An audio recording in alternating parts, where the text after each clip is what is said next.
Okay, so let's go ahead and get started. I think we have quite a few participants already on the call. So welcome everyone. My name is Fatima, and I'm the president of the San Francisco Bay Area Internet Society chapter. I will go ahead and start sharing my screen. I hope everyone can hear me okay. So this event is a recap webinar of ICANN 65, the recent meeting that ended in Marrakech. And we have Chris Mondini as well as Joe Catapano from ICANN here to share their insights about what exactly went down in Marrakech and the high-level highlights from the meeting that can be shared to the global stakeholder attendee list that we have right now on the call. We will also have Susanna Gray, who is the present advisor to the chapter, as well as the ex-president, talk a little bit more about the ICANN Next Gen program. And then we'll end with Leah, who is the Naralo and at-large NomCom delegate, as well as the outreach co-chair, talk a little bit about the ICANN NomCom experience. So let's go ahead and get started. I hope everyone can see my screen. So a little bit about the Internet Society if you're joining us for the first time. So we're a global nonprofit, and our high-level vision is really that the internet is for everyone. What that kind of translates down to is that we support and promote the development of the internet as a global technical infrastructure, a resource to enrich people's lives, and a force for good in society. We have about 100,000 plus members worldwide, distributed amongst our 112 plus chapters. And all of us individually who are working at the chapters are aligned with the Internet Society's overall mission, but we operate within our local geographies to kind of work around issues around internet access, as well as adoption and use that are more focused on our local communities. A little bit about the San Francisco Bay Area chapter. We were founded in 2009. We are a 501c3 organization, which is a nonprofit organization within the United States, really to promote the core values of the Internet Society within the area that we operate in, which is the San Francisco Bay Area. And specifically, our chapter size is around 900 individual members at the moment. We're overrun by, well, not overrun, sorry. Our operations are overseen by a volunteer group of board of directors. There's 8 of us on the board, with me being the president, and there's other opportunities to volunteer with the board as well in different capacities, and really to kind of shape the strategy for the chapter, impact the communities that we operate in, and overall just high-level drive where the chapter is going in the future. We're funded completely by sponsorships, donations, and partnerships. One thing that I do want to point out is that on the slide deck, you will see a link to the Internet Society's 2019 plan. And this is a really good document to read up on to kind of see overall where the strategy for the nonprofit lies. It's really around shaping the future of the internet, making sure that the world has access to the internet, building trust once people get online, and improving the overall technical security of the infrastructure. So coming back to the chapter, our key focus areas at the moment are really around digital inclusion, where we've had projects in the past around bridging the rural-urban digital divide within the Bay Area. kind of advocating for access for all and making sure that people are not getting left behind in the digital ecosystem. Making sure as people are not getting left behind, we also focus on underserved communities, specifically for diversity and promotion of women within the information communication technology industry. General internet governance around privacy and security, which is a hot topic for us right now, and around the Internet of Things, and specifically around security around Internet of Things. We do a lot of outreach and education through all of our events and conferences. We organize both events ourselves as well as attend third-party events to speak at. And we fund grants for projects through the Beyond the Net Internet Society program. Outside of that, we also represent our community's interest as part of Naralo. So you'll hear about that a little bit from Leah later on today through the ICANN North American Regional at Large Community, or Naralo. And I've included links in this deck, as if you're not a member already, what you can do to kind of join us. It's a very easy sign-up process. And we also have a program for organizational membership. So that's something we're still looking for active collaboration partners with. So if there's interest, please feel free to reach out to me either right now or at a later point to kind of collaborate and know more. So with that, I am going to hand it over to the meat of the program, which is the ICANN Recap webinar. So Joe and Chris, feel free to take it away. Thanks, Fatima. Hi, everyone. This is Joe Catapano with the Stakeholder Engagement Team at ICANN, and I am pleased to be with all of you. And so before we get into the meat of the meeting, for anybody who is new to these presentations or new to ICANN and don't know anything about, we'll just do a really quick high-level recap about the organization and the community. So at ICANN, which stands for the Internet Corporation for Assigned Names and Numbers, our mission is to help ensure a stable, secure, and unified global internet. And we do that by coordinating what we call the unique identifiers of the internet. And when we talk about unique identifiers, we are talking about domain names, internet protocol addresses, and protocol parameters. So those are the three things that we coordinate to help make our part of the internet work. We are also a 501c3 not-for-profit corporation. We were formed in 1998. We are headquartered in Los Angeles, but we have offices around the globe. I am speaking to you today from the Washington, D.C. office, which is one of our smaller offices. We call them engagement centers. So that's where I am. We can go to the next slide, please. So there are three sort of legs to the ICANN stool, if you will. There is the ICANN organization, which is made up of roughly around 350 staff members around the globe. Both myself and Chris Mondini, who you'll hear from a bit later, are members of what we call the ICANN org.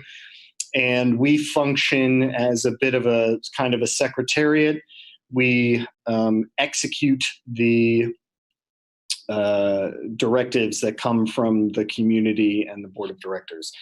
The board is, the ICANN board is another leg of the stool. This is a 20-member board. They are elected by the ICANN community to carry out the various responsibilities for the organization, make sure we're operating in a responsible manner, et cetera. The most important leg of the stool is the ICANN community. And the ICANN community is a volunteer-based collection of stakeholders that operate across sectors. So we have representatives from businesses, civil society, the academic community, governments, and as well as the technical community. And they work together through what we call a bottom-up multi-stakeholder policy development process, which I'll talk about in the next slide. And why don't we just go to the next slide now?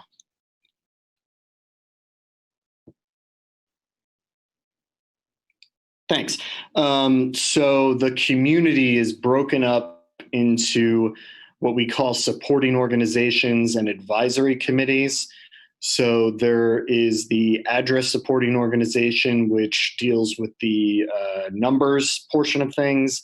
The country code name supporting organization, which deals with policies relative to country code top level domains such as .us, .de, .ca.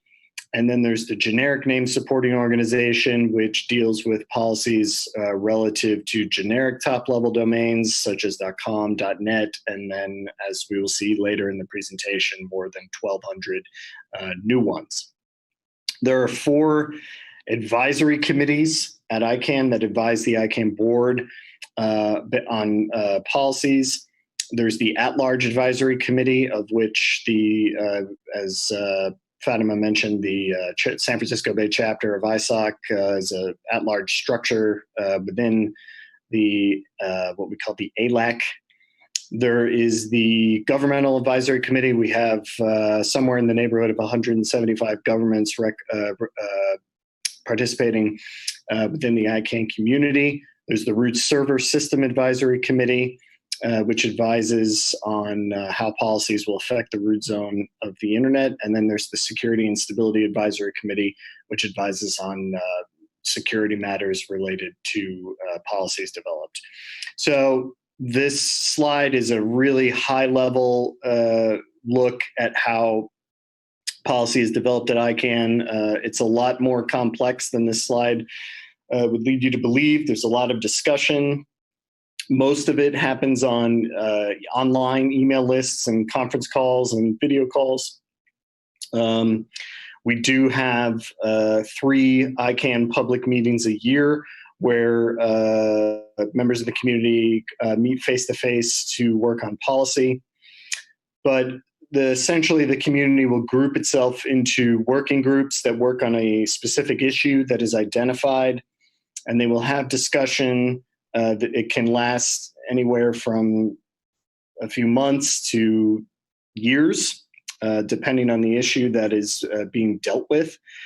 They will formulate reports, and then those reports will go out for public comment. Anybody can comment publicly on an ICANN policy. They're all posted to our website where you can look at the policy and provide your comments through the website. You don't necessarily need to have any kind of specific expertise in an area. You can put your opinions out there. Eventually, after it goes to public comment, the policy will go to the ICANN board for ratification. And then once it's ratified, they'll go into the implementation phase where the ICANN org will help implement the policy. Next slide, please.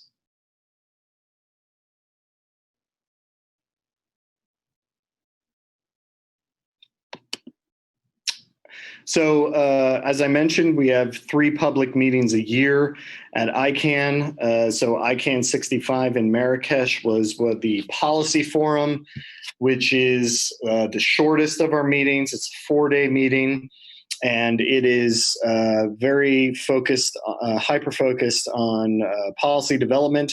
It's the meeting where the members of the ICANN community really roll up their sleeves and get deeply involved in policy discussions and advanced policy. It has less of the kind of bells and whistles, if you will, of other ICANN meetings. So there's no, opening ceremony, and there's no public forum. So it's really kind of stripped down so people can really focus and get a lot of the work done. So what we'll talk to you about today are just the headline developments that happened at the meeting. We're not going to cover everything. We'll just cover what we think are the sort of hot topics. If there is something that you would like to cover, you'd like to hear about, perhaps you can maybe type that in the chat I see Chris put that in the chat, but yeah, feel free to type something in there and we can talk about it. And thank you. So here's just a look at the meeting. We had over 170 sessions. This was our third public meeting in Marrakesh. We had one in 2016 and one in 2006. And we had 32 fellows and 12 next-gen participants. Susanna will talk a little bit more about those programs toward the end of the presentation. And you can see some of our social media stats and various other stats there. So with that, I will turn it over to Chris to start talking about what happened at the meeting. Hello, team, and welcome. It's great to see people on the Zoom. I understand we have some following the live stream and on the telephone. So any way that you would like to interject or ask questions, feel free. As Joe mentioned, we've just picked really a handful of topics, high interest topics, the ones that get really the most traction and attention, and a lot of the ICANN work. But we're certainly happy to answer any question as basic or as complex as you'd like to pose it. So I'm going to talk about something, sort of a legal issue. It's related to the European Union's General Data Protection Regulation, and try to spend about 8 minutes talking about the background and talking about what happened in Marrakesh. So really just about 14 months ago, the GDPR, which you may have heard of, went into effect, and it really established rules and laws and penalties for organizations and companies that are processing the personal data of people in Europe, in the European Union, or people doing business or touching the European Union, and put a lot of restrictions on how data is to be taken in, controlled, processed, and shared. As I said, there are severe penalties if you violate the rules. And what's relevant in the ICANN context is, as you may know, ICANN is really the coordinator of the domain name system, and that includes domain names that we all use and register. If you have experience registering a website, for example, you're familiar with this system. You would have gone to an organization called a registrar or a reseller, and many companies you can find to register your name. And then depending on what extension or top level extension you choose, if I chose chrismondini.com, for example, the registrar would then pass along my information on the registration to the registry that operates the .com registry. And so there's two companies involved, a registrar and a registry, that have my data. And ICANN really works through a system of contracts with all of these kind of companies all over the world, and has required them over the years to maintain data in a distributed, it's not a single database, but it's distributed among all these companies, and it's used to be called Whois, as in who is behind this website, or it's more formally called registration data.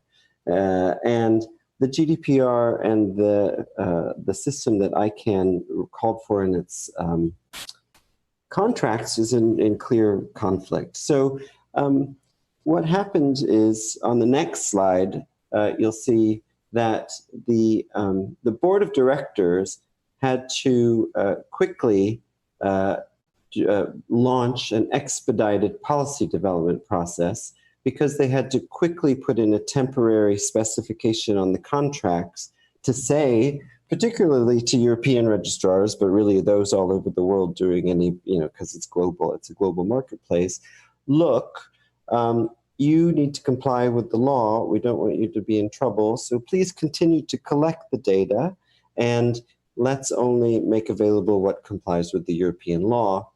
But in the ICANN context, as Joe said, policy is made from the bottom up. It's not coming from the board down. And so the expedited policy development is a 1-year period to find out if the community can support the change of policy as the board stipulated, or if they have a particular change to it. And so that 1-year policy, that 1-year period ended. It largely was, the community largely reaffirmed the board of directors approach, which also included a proposal to explore a model for people to have access to the data. And I really should have mentioned who are the kind of people who have interest in the data behind websites. Well, they are sometimes public safety officials, law enforcement that are investigating crimes or frauds or things that are committed through nefarious websites. Sometimes it's people who hold trademarks or other intellectual property rights to find out who might be pirating or illegally distributing counterfeit goods. Sometimes it's cybersecurity specialists to see who is behind websites that might be sending out botnets or phishing scams. Or anything that attacks or abuses the infrastructure of the domain name system. And so you can see there are a lot of important use cases. And so right now, the ICANN community is exploring sort of a unified way, instead of having a distributed database and making all the registries and registrars make that data available independently, to have a bit more of a clearinghouse approach where accredited organizations, so you would get a token or an accreditation after you've determined that you have a legitimate need for the information, to request the non-public registration data. And so two things are happening now, and this was discussed in the meeting, and you're welcome to have a look at the transcripts or watch the videos or see the recordings.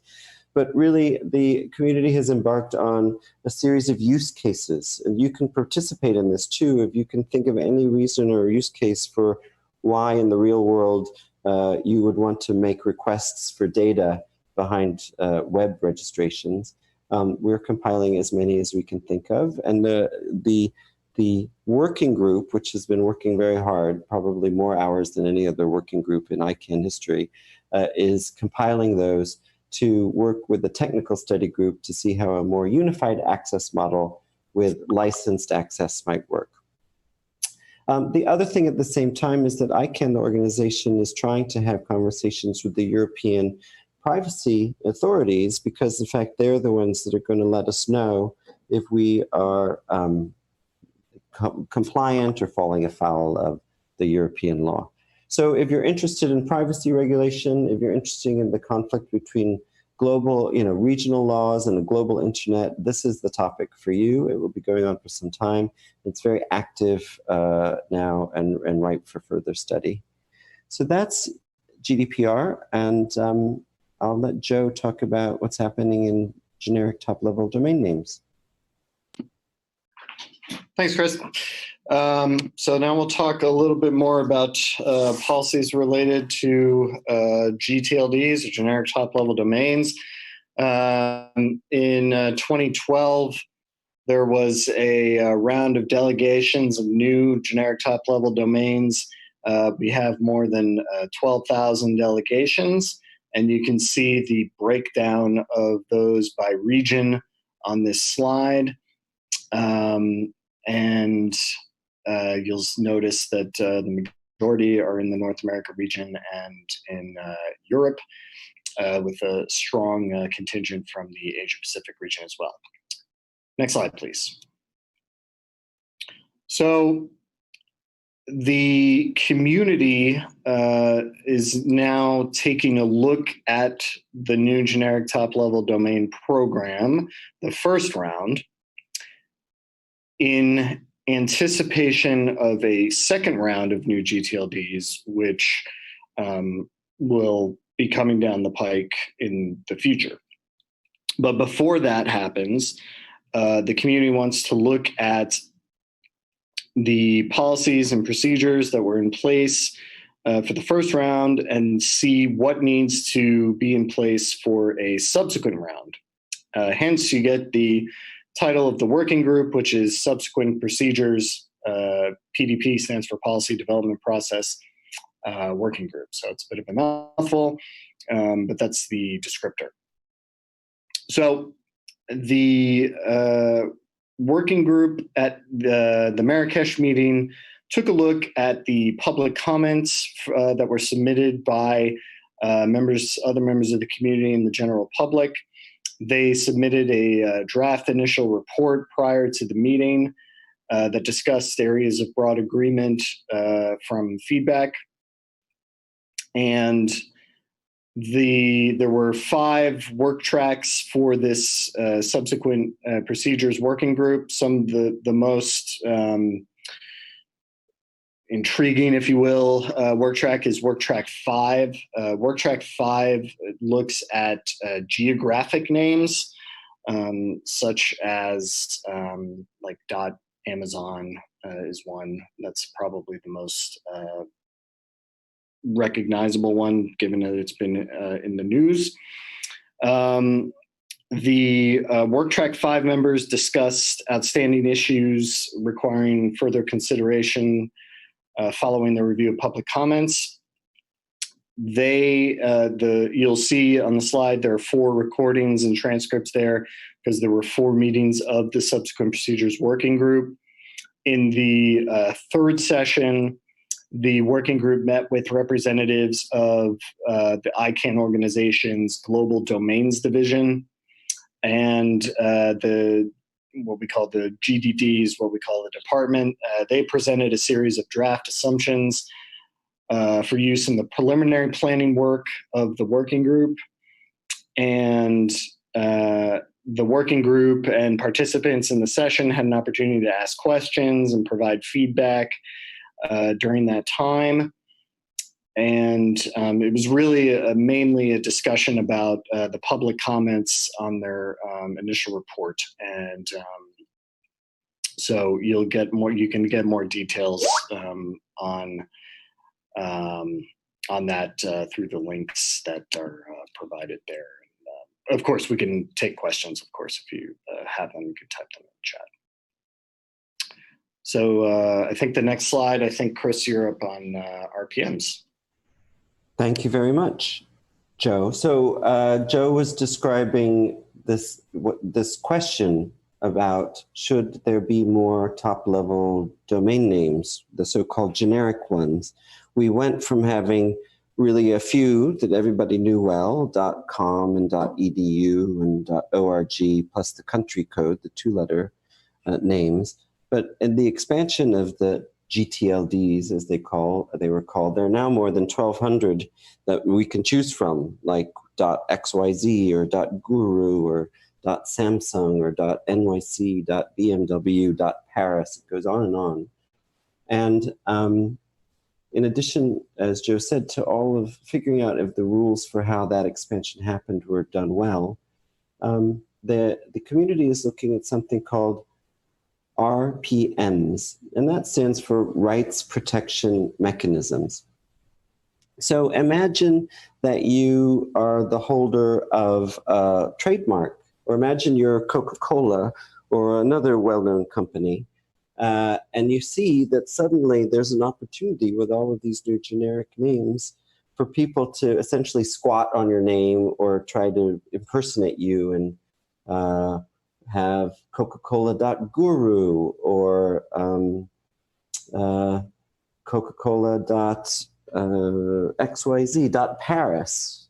Well, if you're the trademark holder for Coca-Cola, you need opportunities to protect your brand, to prevent confusion of consumers, and to reserve those opportunities for your own purposes. So there are a number of these rights protection mechanisms that help trademark owners protect the trademarks as the domain name space expands and more extensions become available. And so the community, these have been in place for a number of years, and the community is reviewing all of them. One that they particularly looked at the ICANN Marrakesh meeting was something called the sunrise claims period.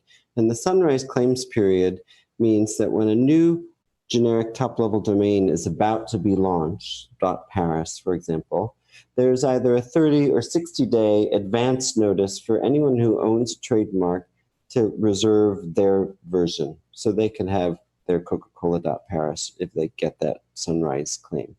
There's also something called the Trademark Clearinghouse, which is a very ambitious database which seeks to capture every trademark in every language all over the world, so that if you have a mark or a brand or a trademark, you put it in the database and you'll get a notification as these domain names start coming online so you can protect yourself. Now, if it does happen that somebody registers a name like IBM.guru, and you're the IBM company, there are more than one way to have those names suspended or taken down. And we work in conjunction with the World Internet Property Organization and outside bodies to do that and to arbitrate that. But what is happening now is that this review of all of these mechanisms is going to has already resulted in the community making some preliminary recommendations, and they're going to submit these back to the main working group. And shortly there will be a public comment where, again, if you're an intellectual property lawyer or if you work in a company where you're in charge of protecting your trademark, or even if you're just a marketing professional that wants to think of all the creative ways that you can use your brand in domain names, this is a topic you might have interest in. So I invite you to follow it and check out the transcripts.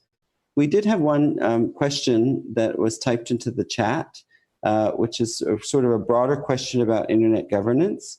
And it came from Mark, and it's about where on the power scale does ICANN sit regarding global internet governance? And we can come back to it during the question period toward the end. I would say just briefly though, Mark, ICANN really coordinates one important technical part of the internet, which is the addresses. And it's really well known because it is global and it works well, and all the stakeholder groups are there: governments, business, civil society, and technical experts. But the thing about the internet is there is no power scale because it's very flat, it's very distributed, and everyone has an equal voice at the table.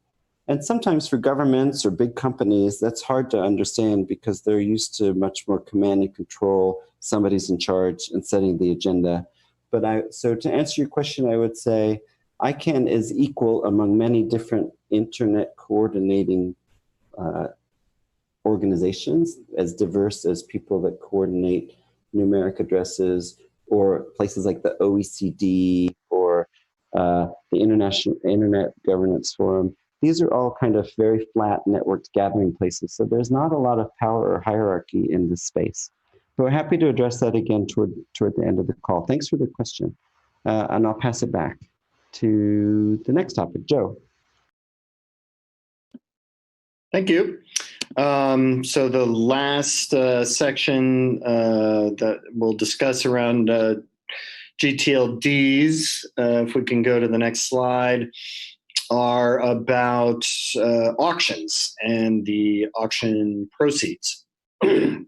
So only one registry can operate a top-level domain.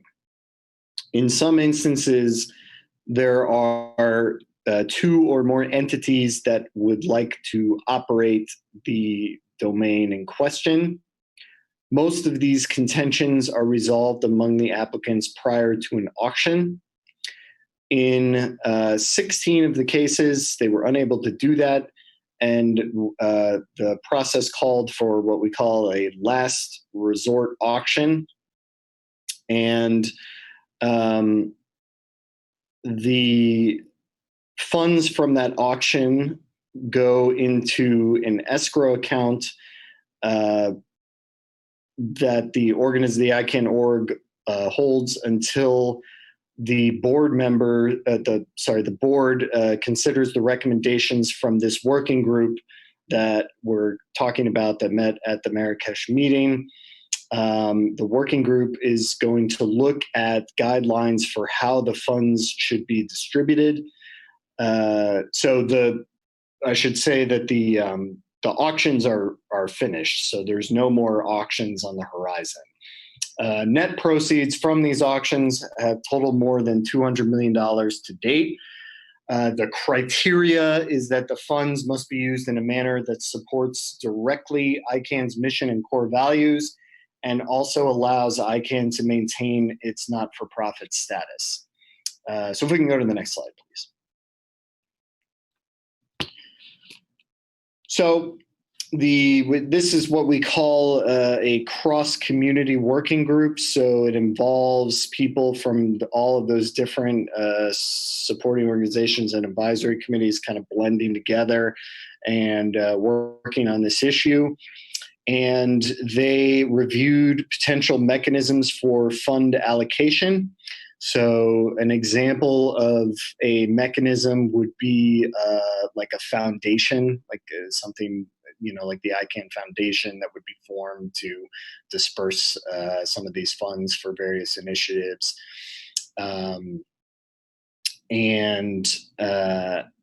So they considered the initial report and discussed that as they move toward a final report, which will come out later at a later date. So there's, the community is discussing mainly the mechanism to be used, not the fund allocation itself. So they discussed the role of the community in the operation of whatever mechanism is going to be selected. So, and they took a look at the objectives of fund allocation and took a look at the public comments that came in, the public comments on their initial report. So there's still a lot of work to be done in this issue. This has been an ongoing working group for several ICANN meetings now. So they're taking a look at that. There's more to come. And they had one session at ICANN 65, the recording and transcript of which you can take a look at on this slide here. And if you have questions on this topic, we're happy to take them if you type them into the chat, or at the end at the Q&A session, we'll can talk about it then. I think back over to Chris, I believe, for Government Advisory Committee. All right, we're in the home stretch. So a lot of people like to know what the governments are doing at ICANN. We have one of those advisory committees that Joe mentioned at the beginning is, of course, the national governments. There are 178 of them that sit at ICANN, and they really look to see if things that ICANN are doing affect their own public policy, public safety in their countries, or topics of interest to their various citizens. I would say that the two really big, and I don't know if they're listed on the next slide, but just giving a sort of a resume of what people were talking about at Marrakesh. The really big issue that gets a lot of attention, including in the mainstream press, is the application for .amazon. As you can imagine, there's a very large company in Seattle that had applied to operate that particular top-level domain. But during the process, there were a number of governments in the South America region who raised objections because of the interest and rights of the community of people living in that Amazon region of the world. And over the course of what's been many, many months, ICANN has worked through its various processes, and even with some direct mediation to bring these organizations, parties to the table. A couple of times they've come to sort of draft proposals. You can see publicly what Amazon has posted about their willingness to, in a sense, operate Amazon in a way that shares some of the uses and functionality. But there still has not been, even though the board of directors at ICANN had said earlier this year they felt that there was essential agreement, the government of Colombia raised another objection, and there is what's called an IRP. It's an acronym that I'm forgetting all of a sudden, but there's a way to have an appeal mechanism. And so there's yet another appeal process happening in .amazon. So watch this space. There will surely be more news on it. And independent review process. So that's the appeal that I made mention to. The other topic the governments are interested in is, there's a list of two-letter country codes, and they're used in domain names, but that list really comes from another organization called the ISO, the International Standards Organization. And some countries are concerned about the use of those two-letter names. That's what's called the second letter. So instead of whereas before you might have a domain name that is like Coca-Cola.it, which the Coca-Cola might want in the country of Italy. Well, now with the new domain name scheme, there might be a domain extension, which is .coke, and you could have it.coke. So many countries are really wanting more control and assert more ways to know whether their two-letter codes are going to be used with extensions like India.guru or BR for Brazil.guru, or you can think of all of the different ways, including others that you might not want your country code associated with. And so there's a little bit of controversy in some ways because this was really never considered as sort of the purview or anything that governments had previously been interested in. But ICANN is working to put together notification processes and databases and similar ways that countries and governments can be notified if the two-letter code that their country is known for is being used as a web name. So that's another two-character country code is another, I would say, top-level item of interest. The governments are certainly interested in abuse of the domain name system and fraud that might be perpetrated or cyber attacks and what have you, and other operational matters. And then also international government organizations like the Red Cross or World Bank or what have you are also, they're very concerned about how their names are used in the domain name system. So these are the things that the governments concern themselves with. And at every ICANN public meeting, they publish a communique where they're basically telling the ICANN board, here's what we want you to do, here's our advice, here's what we care about. And under the bylaws, the ICANN board must follow their advice because it's achieved by consensus. Thank you. I think that's the end of this section, and we're on to fellowships and next gen for my esteemed colleague Susanna to talk about. Thanks, Chris. Okay, so because the ICANN community is quite complex, especially for newcomers, there are several initiatives in place that help people get up to speed with the workings of ICANN and give them information about how they can participate in policy development. And I'm just going to give a really brief overview of what you can get involved in. Next slide, please. Thanks. We'll start with the newcomers sessions.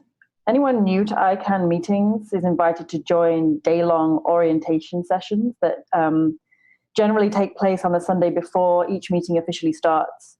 And you can participate in these in person or remotely. So if you're not actually attending the meeting, you can still take part online. And these newcomer sessions help to give everyone an idea of what to expect, how to participate effectively in the community, and which sessions might be of the most interest to them.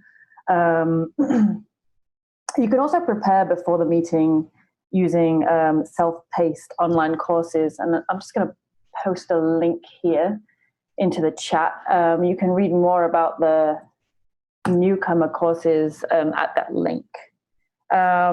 Next, we have the Next Gen program. And this is specifically targeted at students between the ages of 18 and 30. And students who are interested in becoming engaged in shaping internet policies in their own regions. To take part in the Next Gen program, you have to be a resident in the region in which a particular ICANN meeting is taking place. This is North America for the upcoming ICANN 66 meeting, but unfortunately the application round for that meeting has closed for the Next Gen program. The next meeting is in Latin America, in Latin American region, in Cancun, Mexico. And the application round for that opens on September the 9th.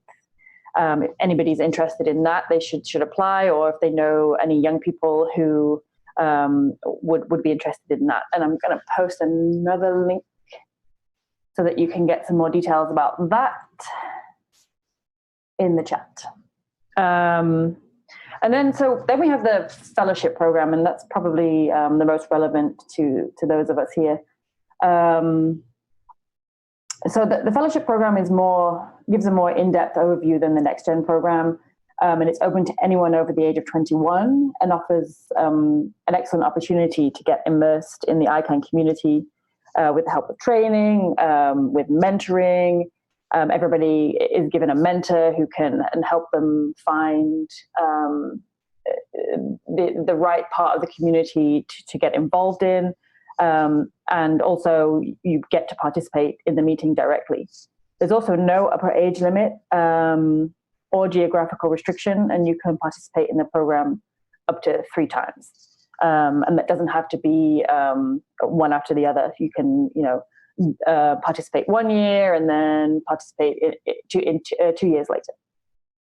And until 2016, those of us based in the North America region were actually not able to participate in the fellowship program because it focused only on those people from underserved regions. But now it's open to everybody, regardless of location. So the program itself, it goes through the role of each supporting organization and advisory council. It tells you how you can contribute in a meaningful way to policy development. And as I've said, the community is very complex, and you might want to get involved, but you might not be quite sure where you should get involved. So it helps you find your place in the community. So how can you apply? Applications for the next ICANN meeting in Montreal has unfortunately closed. So the next application round is open for ICANN 67, which takes place in Cancun, as I already mentioned, in March 2020. But if you're interested, you really do need to get your application in really soon because the deadline is coming up very fast on July the 18th. So you have just 3 more days to apply. The fellowship covers your flights, it covers your accommodation, you also get a daily stipend. So essentially you are going to be attending the ICANN meeting at no cost to yourself.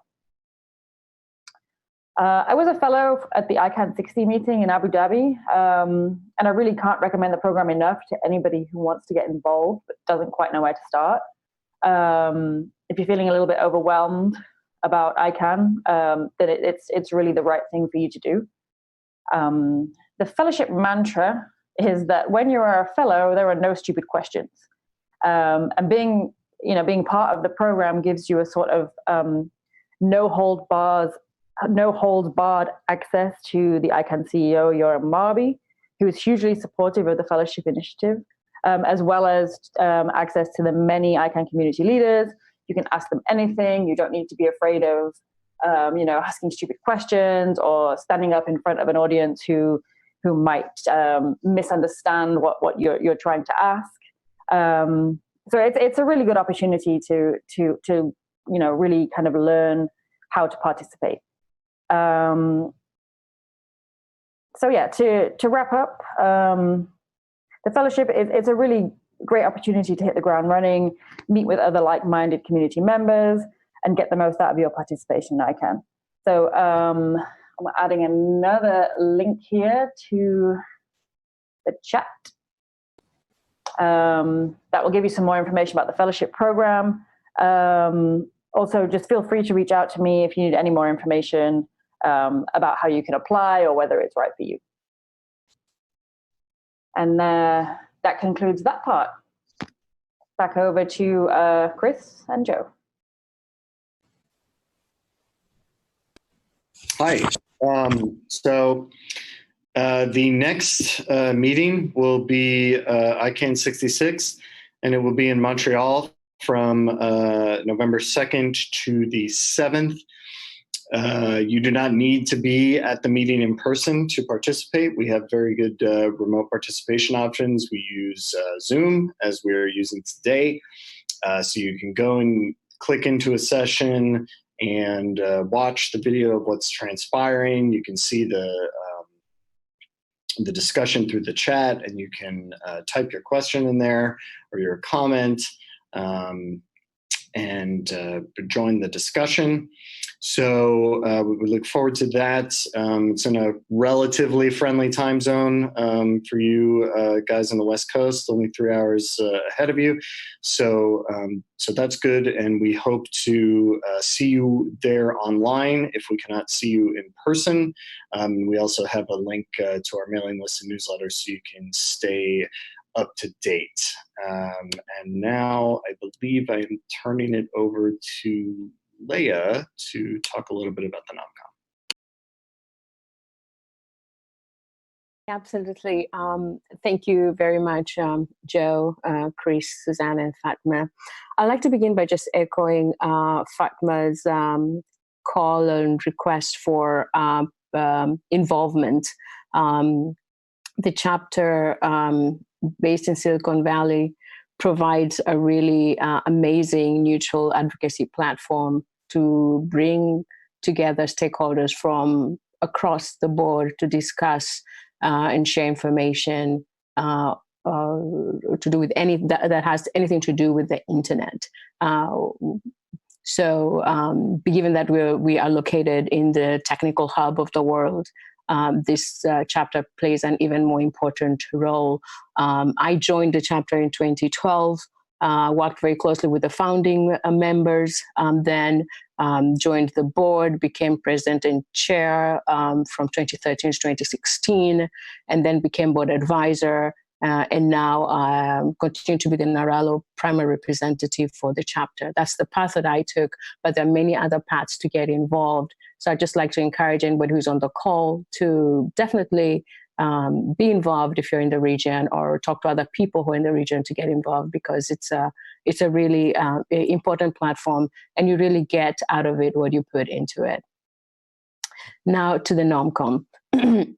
I was nominated by Naralo to be the delegate for the North American region to join the NomCom. And the at-large advisory council confirmed my nomination. So I've been on the NomCom now for 2 years. This is the second year, and it is the last year for me on the NomCom. So who is the NomCom, and what does the NomCom do, and how does it operate? And this is very basic information, pretty much for people who maybe don't know much about the NomCom at all. The picture here shows the current team for 2019. It also includes the supporting staff from ICANN, who have been very supportive to us since we kicked off at the annual general meeting in Barcelona in September. The NomCom is responsible for appointing a number of seats to the ICANN Board of Directors, the at-large advisory council, country code name supporting organization, the generic name supporting organization, and the public technical identifiers board. It acts on behalf of the global internet community and works within ICANN's mission and bylaws. We are a total of 21 members, 15 voting members, and 6 non-voting. The 21 total includes the leadership team of 3. NomCom functions independently and is not accountable to the constituencies that appoint us to the nominating committee. So even though I was appointed by Naralo and ELAC North America to be on the board, on the NomCom, once I'm on the NomCom, I'm not there to represent the interests of this region. I'm there to represent the interest of the global internet community and ICANN. Next slide. So this provides you with a very good picture of the NomCom structure. I won't go into details, but it is on our website, and I'll have the link to our website at the end of on the last slide. But you can see all the supporting organizations and their advisory committees represented to form the nominating, the NomCom committee structure. And on the right-hand side, you can see the leaders who are the chair-elect, and the associate chair. Next slide.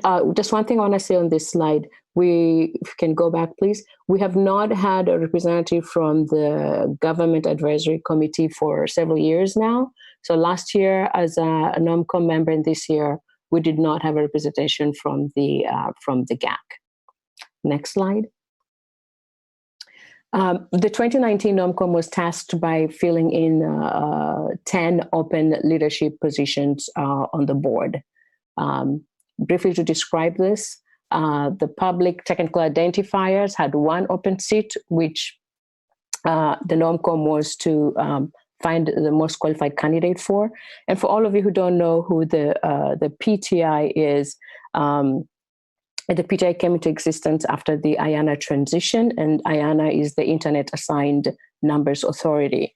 Pretty much what the PTI does is that it performs the IANA functions on behalf of ICANN.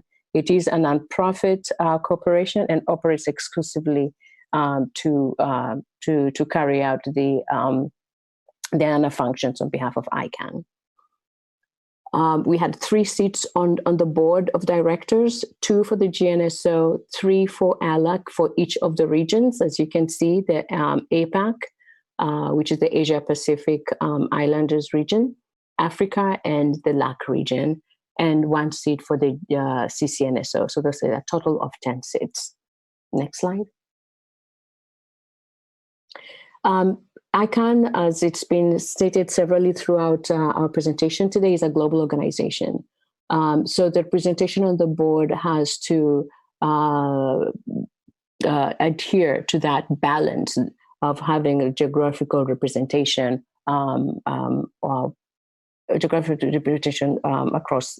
on the board. This year, the North American region had fulfilled its, it had already 5 maximum candidates, so we could not be recruiting for the North American region because they already were at capacity on the board. The European region had 4, so they could do with 1 more, but the other regions were much more underrepresented. So the LAC region had 2, Africa had 2, and APAC also had only 2. What we were faced with a critical situation with this NOMCOM in that the current 2 African board members were ending their term this September at the annual general meeting. So that would have left that region with absolutely 0 representation. So we were under a lot of pressure to make sure that we are able to get candidates from that region who are qualified for consideration on the board. Next slide. This is a timeline that we work by on the NOMCOM. We start off with a kickoff at the annual general meeting. That's when the new NOMCOM gets seated.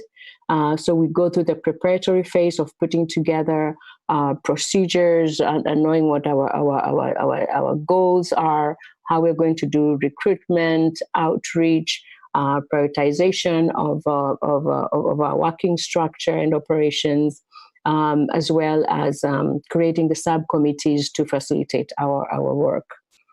We then go into phase 2, that's the recruitment, and that also opens the application period. So we do candidate outreach, we do it in several ways. I was selected to be the co-chair, working closely with Pablo Rodriguez from Puerto Rico to do outreach and find candidates.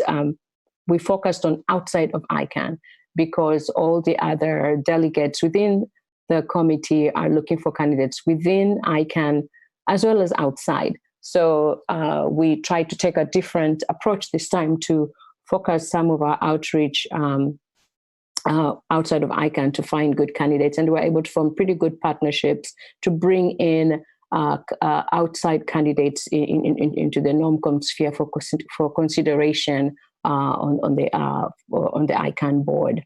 So that continued until March when the application period closed. And then the 3rd phase assessment, we jumped right into reviewing all the applications that we received. From last year with the previous chair, Zahid, and the current chair, Damon, we pretty much committed ourselves to reviewing each and every application. So we had 127 applications. We reviewed those applications during the assessment phase. And once we reviewed through, we rated them individually. And then we went into a first deep dive session, which was a face-to-face deep dive session in Los Angeles, where we were able to shortlist from 127 to about 40 candidates. And then we went to a second deep dive session, which was done online, and that got the shortlist down to 24. That shortlist is the one that we interviewed face-to-face, as well as reviewed further at Marrakech to come up with the final 10 most qualified candidates for the board. The last phase is reporting, which comes after the public announcement of the selected candidates. Next slide. So specifically what happened in Marrakech with the NOMCOM. So with the NOMCOM met earlier than before the actual conference officially started to begin our work. So from the 17th to the 27th, we were very busy at work selecting candidates. At this point, as I stated earlier, we'd reviewed all the applications. We'd gone through 2 deep dives and come up with a short list of most qualified candidates to 24 finalists. So going to second bullet point, this deep dive session and reviewing started from March to June, which is the busiest time for the NOMCOM. So from 127, I'm sorry, I have 128 there, that's an error, 107 candidates, we were down to 24 finalists. With this finalists, it included candidates for the board, ICANN board, and the PTI board. Those candidates were interviewed on site at the ICANN 65. We do not do face-to-face interviews for the supporting organization and advisory committee leadership positions, just because of resources and time factor. But what we do is we do intensive review and discussions again for the shortlisted candidates for those positions. That's how we come up with the final selection for the 10 open seats, and this was completed at ICANN 64. Currently, we are doing a follow-up process with the selected candidates. They go through a due diligence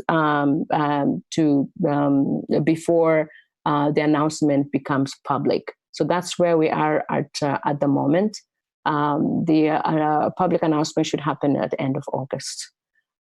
Candidates who have been selected by the NOMCOM for the board will be seated at ICANN 66, November 2019. Next slide. So this is the last slide. I'd like to thank you and open up for any questions that you may have. But I'd like to share the email for the NOMCOM in case you have any direct questions. You can email us. And also the website, which will provide you with more information. Thank you. Thank you. Thank you, everyone. Well, this was great. And I know we're over time owing to the late start, but I still do want to open up the floor for questions if anyone has any at this point. And feel free to also email us, and we're happy to route questions to the speakers if there's something that doesn't pop out right this minute. But if you think about it later when you're going through the slide deck, happy to do that as well. So we'll open it up to questions for now.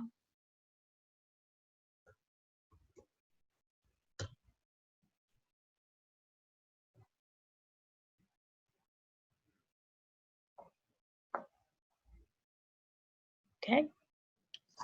Do we need to go into any more depth on the previous question that we had, or was that answered? I believe that was from Mark.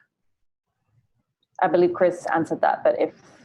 Yeah, and it's Chris again. And so anybody that wants to have more general internet governance questions, and if you're not already involved with the ISOC chapter, as Leah said, ISOC is a great way to have a much broader perspective on all that's happening in the world with the internet geopolitically, from a regulatory, business, economic standpoint.